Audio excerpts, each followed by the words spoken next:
Morning, everybody. Thank you for joining us. So we're going through the laning for Rosh Hashanah this week. So the book of Bereshit, chapter 21, verse 6. That's not the beginning of the laning, but that's what we'll start from.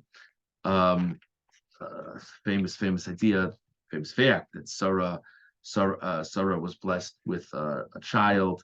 We're taught that she conceived on Rosh Hashanah. That's part of why we read it on Rosh Hashanah. And we say in verse 3 that Avram named the child Yitzchak. And now in verse 4, Avram gives the child a bris on the 8th day as God instructed. And now in verse 5, it says that Avram was 100 years old when Yitzchak was born. And in verse 6, it says, Vatomer Sarah. Sarah said, Tzchok asali Elokim, that God made for me laughter. Kol hashomea yitzachak li. Whoever hears this will laugh on my behalf, which is, of course, a fascinating connection to the name Yitzchak.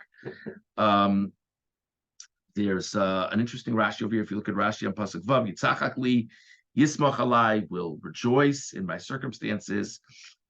Umedrash Haggadah, it's an interesting thing. What does it mean? Everyone who hears about it will be happy for me. I mean, does it just mean, hey, it was good news? So an interesting Medrash Haggadah, Harbe Akaros Nifkedu Ima, that there were many other women at this time who also hadn't had children, that were blessed with having children. Harbe Cholom Nisrapi Bo Bayom, many ill people were healed that day. Harbe Tfilos Nenu Ima, many prayers were answered on that day. V'rav Schok Hayaba Olam. There was so much laughter in the world. There was so much happiness in the world. That's an interesting pshat. But I want to share with you what the Sforno says. Sforno on Pasuk Vav. Tzchok asali Elokim. My guess is there are some on this group who can relate to this. Afal pi sheyesh tsar mila latinok. Even though there's this distress of the circumcision for the baby, remember, this is probably the first baby in the history of the world that had this circumcision. Avram was circumcised as, it could be that members of Avram's household were born after this and they had circumcisions at 8 days old. But Avram had his own challenges, to be circumcised so old. Shmuel was 13 years old. Yitzchak is an 8-day-old.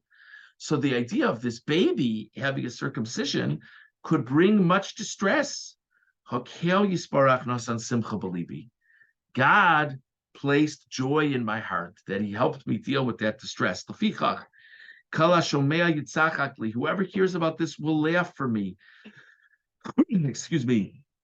And will rejoice on my behalf. And so people moving forward will say, wow, the circumcision is not going to be so distressing. It worked out okay for me and my child. Just interesting. I thought that was an interesting shot. Okay. Now, verse 8, the baby got older. He was weaned from his mother. Avraham made a great celebration on the day of Yitzchak's weaning. Verse 9, Sarah saw the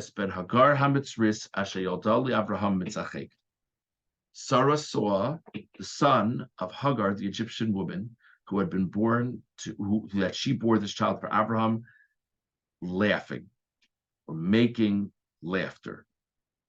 Okay, we really know who Yishmael is at this point. It really could have referred to him as Yishmael as opposed to the son of Hagar, the Egyptian woman who had bore a child to Avram. It's an interesting thing. Verse 10, Vatomer Avraham.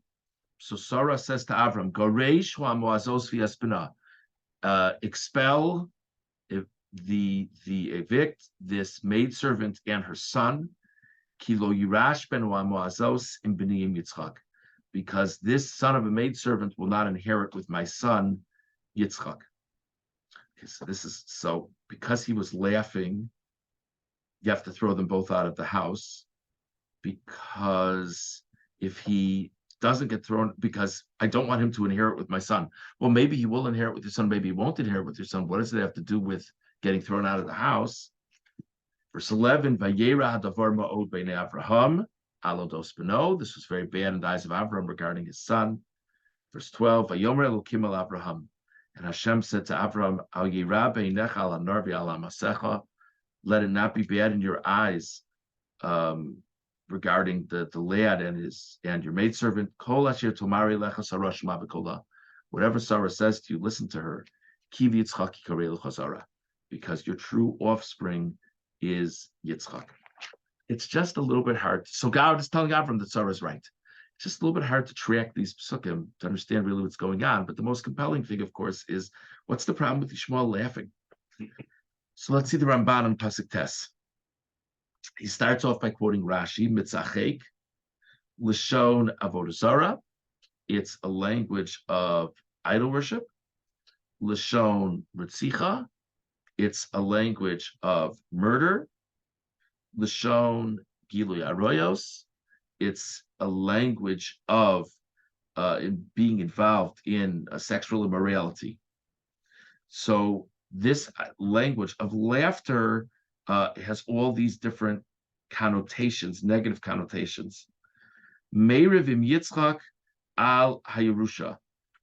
He was fighting with Yitzchak regarding the inheritance. V'yomer ani b'chor v'yorish pishnayim.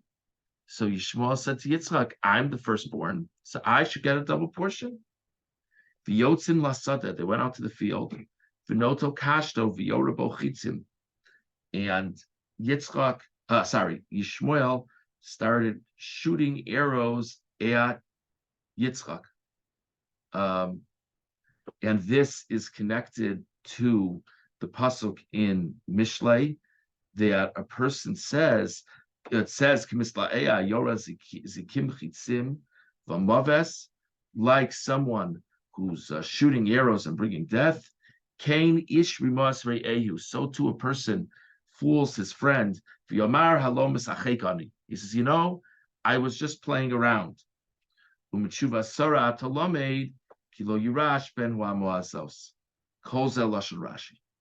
Okay, so Rashi's idea is trying to put together two of the clues. One is clearly there's something bad going on here. Rashi says you have different places in Tanakh where Mitzachik refers to very grave sins. And then Rashi also says that Sarah makes this comment to Avram, he's not going to inherit with Yitzchak, which implies that something had something to do with inheritance. So Rashi says it must be, from the Medrash, it must be that Yishmael was saying to Yitzchak he's going to inherit double, and then also he was doing bad things to Yitzchak and possibly, threatening to kill him. Okay, but it's not certainly not evident in the Psukim, but it's very confusing what's going on. The Afkana Rav Kosev Hamachlokos Kulam Detanya Amrav Shim ben Elazar Arbad Dvarim Rabbi Kiva Dorish Veini Dorish Kamoso Venir and Dvarai B'Dvarav. Rashi also cites Rabbi Shimon Elazar says there are certain things that Rabbi Akiva cites, and I don't agree with him. Dorish Rabbi Akiva taught Vatera Saras Ben Agar Mitzrisha Sheodol Avram Mitzachek Ein Schok El Lashon Avodah Zarah. Rabbi Akiva teaches this idea that what she saw Yishmael doing was Avodah Zarah and other sins. Vani Omer, Rabbi Shimon Elazar says that I say Chas v'Shalom Shei B'Veiso Shel Tzadikach. How could it be that in like Avram's backyard Avodah Zarah is going on? God says about Avram, I have to give him this information because I know about him that he will instruct his family in the right way and his children in the right way. And now we have a report that his child is sitting there doing Avodah Zarah. How can it be? That you have all these terrible sins going on in the house.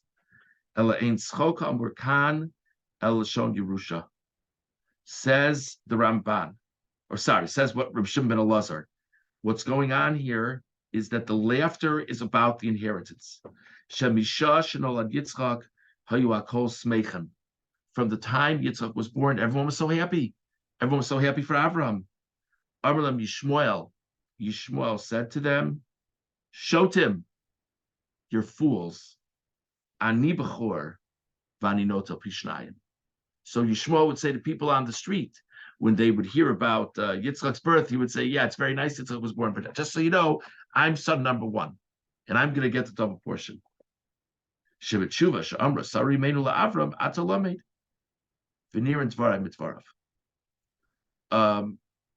So it's interesting. So Rashi's kind of combining different pshatim. Rashi's combining the pshat of Rabbi Akiva that's talking about serious sins, And the Pshat of Reb Shimon Elazar that talks about that Yishmael was making a point that he should get the primary inheritance. There's another difficulty. The language in Rashi is that Yishmael was arguing with Yitzchak over the inheritance. Really?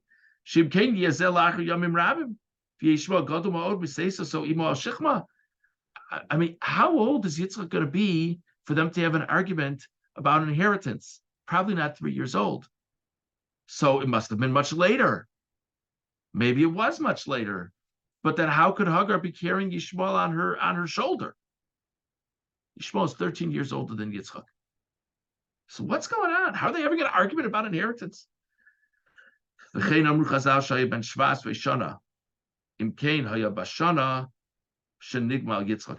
that says that Yishmael was 17 years old at the time, which means that was when Yitzchak was being weaned. The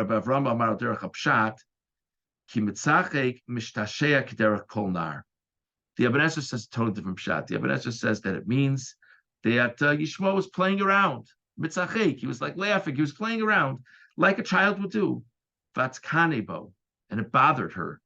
Bavur heyoso gadol mibna, because he was older than her son. So according to the Ibn Ezra, he wasn't doing anything wrong. It was just he was, prancing around the house like a boy would do, and it bothered her because she said, he's not the boy of this house. My son is going to be the boy of this house. That's the Ibn Ezra's pshat. V'anachon be'einai. The Ramban says what I think the pshat is. She'ezeh b'yom higomelas Yitzchak. This was like it sounds in the pasuk on the day that Yitzchak was weaned. V'roa so malig al Yitzchak o al hamishte hagadol. And she saw him mocking Yitzchak or the party that they made. Ulakach amra kasov esben hagar amitzris v'lo amaris Yishmael mitzachek. That, says Ramban, is why it talks about she saw the son of Hagar the Egyptian making laughter and not just Yishmael. She says, she doesn't say throw Yishmael out, just throw out this maidservant and her son. Ki Amrat, Ramban says she was saying, Ha'eved hamalik aladonov chayav hulamos olal koso. If a servant is mocking their master, they have to be punished. Ve'eni rotze rak shetigarish oso me'iti. I just want him out of the picture. V'lo yirash ben chasecha klal im b'ni shehu ben gvira. He has no right inheriting at all with my son. He's the maidservant's son. He's a servant. My son is the son of Avram and Sarah. V'amrashi garish gam imo kol yuchal anar lazov es imo v'yozav es aviv bomes. So she says the maidservant should go with him because he can't handle it alone. So according to the Ramban, the reason she's emphasizing the maidservant is because he was mocking Yishmael and then scoffing at the whole thing. And Sarah felt that was fundamentally disrespectful to their role in the household, to their masters based on their role in the household. So we have Rashi discussing the idea of that she saw him committing terrible sins. We also had Rashi discussing the idea that he was arguing about the inheritance. But the Ibn Ezra that said it just bothered her to her core that there was this boy running around that wasn't hers. And the Ramban says he was acting in a manner disrespectful for being the maidservant's son. It's a difficult section to understand. What's so interesting, of course, is Avram doesn't like what she says. But God says she's right. And that God tells Avram he does need to leave, which of course is understood more easily according to some of the Pshatim and a little bit more difficult according to others of the Pshatim. We're going to talk more about this tomorrow, God willing.